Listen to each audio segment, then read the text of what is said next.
आहे आता दापोली स्टँडला आणि रात्रीचे वाजलेले आहेत 8:45. तुम्हाला खरं सांगते दापोलीमध्ये इतकी जास्त थंडी आहे. स्पेशली मी आत्ता बस स्टँडला बसली आहे कारण माझी रात्री 9:30ची गाडी आहे. म्हटलं चला दापोलीमध्ये किती थंडी आहे तुम्हालाही सांगावं. तुम्हाला तत्पूर्वी थोडंसं दापोलीचं स्टँड दाखवते एक सेकंड. हे आहे आपलं दापोलीचं ST स्टँड. बघू शकता तुम्ही तिकडे खूप साऱ्या लालपरी पण आहेत आणि इथे खूप माणसं आपल्या गाड्यांची वेट करत आहेत. इथे चौकशी केंद्र आहे. आपल्या दापोलीचं स्टँड थोडंफार मी तुम्हाला दाखवते किती डेव्हलप झाले. इथे पाणी पिऊ शकता. तिकडे हिरकणी कक्ष आहे म्हणजे तुम्हाला कळलेलंच असेल काय आहे. असं हे एकंदरीत आपलं दापोलीचं स्टँड दाखवते. पाठीमागून तुम्हाला पूर्ण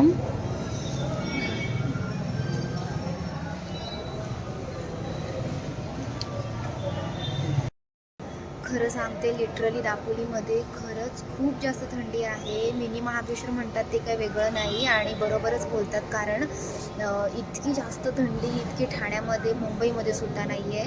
पण इथे नुसते गार वारे बापरे. तुम्ही ही बस ओळखता का? काही दिवसांपूर्वीच इलेक्ट्रिक बस आपल्या दापोलीमध्ये आलेल्या आहेत. त्यापैकीच ही एक बस आहे. आतमधून खूप जास्त थंडी वाजते बिकॉज AC फुल AC कडक. ही आपली पोलीस चौकी दापोलीची.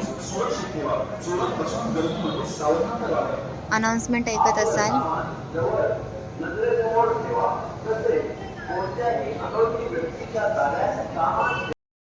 तर हा छोटासा दापोली स्टँडचा ब्लॉग होता. स्पेशली दापोली स्टँड तुम्हाला दाखवलं रात्रीच्या वेळेस आणि किती थंडी आहे दापोलीमध्ये तेही सांगितलं. सो टुरिस्ट लोक मुंबई पुण्याचे जे फिरण्यासाठी स्पेशली दापोलीला येत आहेत तर तुम्ही थंडी लागते खूप जास्त तर स्वेटर वगैरे खूप जास्त काय काय घेऊन या जेणेकरून तुम्ही आजारी नाही पडणार कारण खूप जास्त थंडी आहे. माझे हात लिटरली फ्रीज झालेत पूर्ण आणि थरथरले देखील.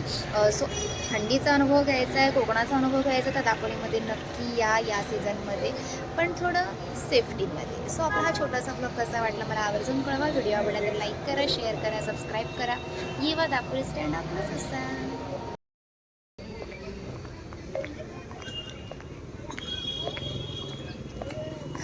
तर हे आहे आपलं रात्रीचं दापोली स्टँड.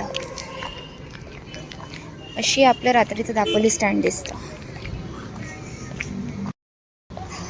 बघितलं ना दापोली स्टँड रात्रीला कसं दिसतं.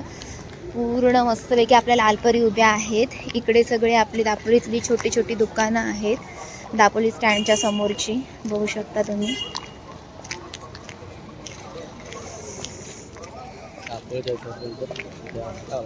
इथे मी आहे.